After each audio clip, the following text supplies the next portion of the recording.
بسم اللہ الرحمن الرحیم۔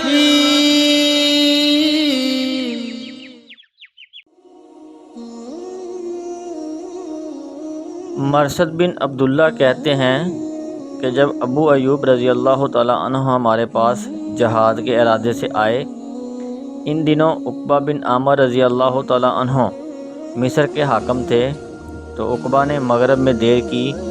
ابو ایوب نے کھڑے ہو کر ان سے کہا، عقبہ بھلا یہ کیا نماز ہے؟ عقبہ نے کہا، ہم مشغول رہے۔